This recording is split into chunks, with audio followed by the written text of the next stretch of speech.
Bienvenidos al podcast Psicomarines, donde hablaremos sobre la salud mental, crecimiento emocional, psicología, autoayuda, superación, sentimientos y autoestima. Aquí encontrarás una variedad de temas relacionados con el bienestar emocional y el desarrollo personal, con el objetivo de brindarte herramientas y recursos que te ayuden a crecer y mejorar en diferentes áreas de tu vida.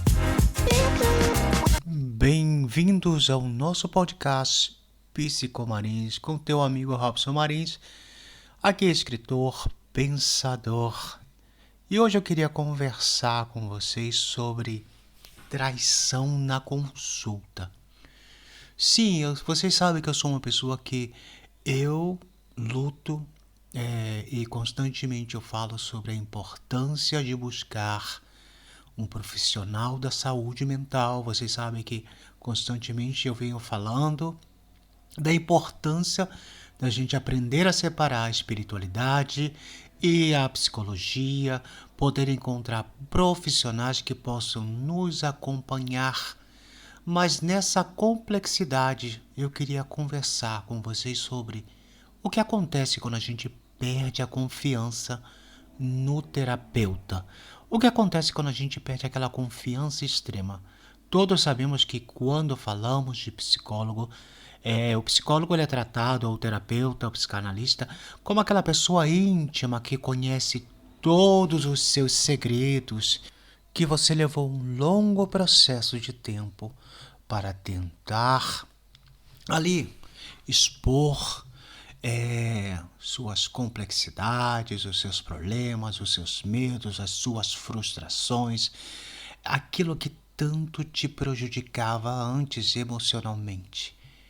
E o que acontece quando você percebe que esse tipo de terapeuta, psicólogo, ele traiu a sua confiança? Como assim, Robson? Pode haver casos em que profissionais, quer dizer, profissionais entre aspas, em que eles podem, infelizmente, devido a alguns pacientes, eles podem começar a comentar tudo que o paciente estava sentindo ou passando e tentando, assim, denigrir a imagem do paciente, dizendo que tudo é só uma chamada de atenção. Eu tive essa experiência e vou dizendo que é triste quando a gente perde essa confiança em o profissional da saúde mental, em que até mesmo aí casos que as pessoas falam que vão a psicóloga não olha nem para a cara deles ou não comenta nada. Aí casos disso que você vai falando,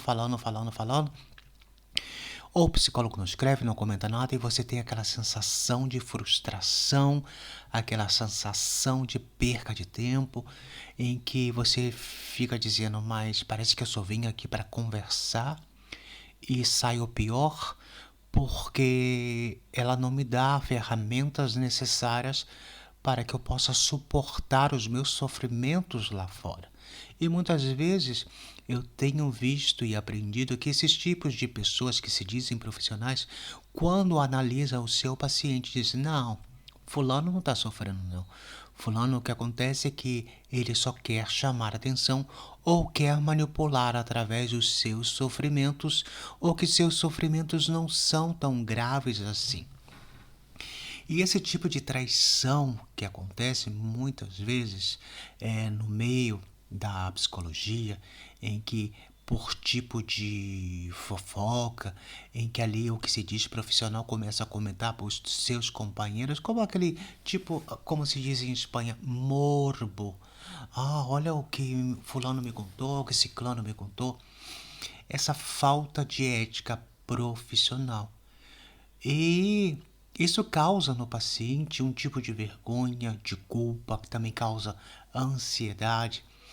Porque nesse momento, aquele paciente que tanto demorou para confiar em alguém, que tanto demorou para expor os seus problemas emocionais e acaba se enganando e acaba tendo aquela surpresa tremenda em que a pessoa que levava anos e anos confiando simplesmente estava ali expondo para as outras pessoas tudo o que ela estava explicando.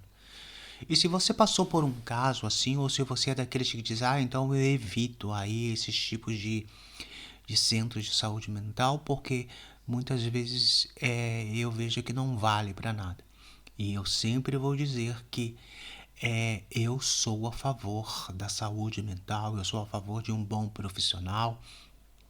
Essa teoria que levamos brasileira em que os pastores, os padres, os pais de santos, eles são como seria os substitutos de todos os psicólogos. Eu creio que eu não sou a favor, porque sabemos que um profissional da saúde mental, ele estudou 5 anos, ele fez um master, ele fez pós-grado, ele estudou para poder. Eu sei que em muitos casos a maioria dessas pessoas só tem uma carreira universitária, mas não tem experiência verdadeira necessária e empatia.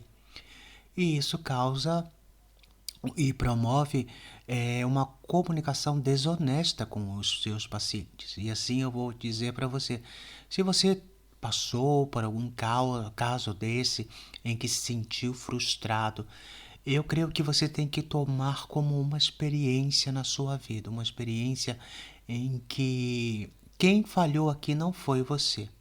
Aqui quem falhou foi essa pessoa em que você deu toda a sua confiança durante um longo, largo de tempo. E depois, no único que fez foi tentar aproveitar daquilo que você estava falando. Porque muitas vezes eu estava pensando nisso. Existem vários tipos de terapias. E claro, é surreal quando a gente vai para um tipo de que se diz profissional e o único que ele tenta fazer é que você conte tudo. Mas se ele não te dá ferramentas necessárias para você lá fora, ou se ele não é sincero o suficiente para te mostrar que tipo de conduta ou tipo de problema tóxico que você está tendo em que você necessita mudar, essa pessoa ela não tem a capacidade de te ajudar de maneira alguma. Assim que eu te recomendo mudar de profissional quantas vezes for necessário. E por isso há que ter uma confiança em teu profissional como psicólogo ou psiquiatra. Mas a gente sabe que o psiquiatra ele não é como psicólogo. O psiquiatra é apenas para te receitar remédio e já está. Bom, ha sido um prazer acompanhar vocês nesse tema complexo. E se você passa por um caso desse, denuncia, não fique em silêncio, não permita.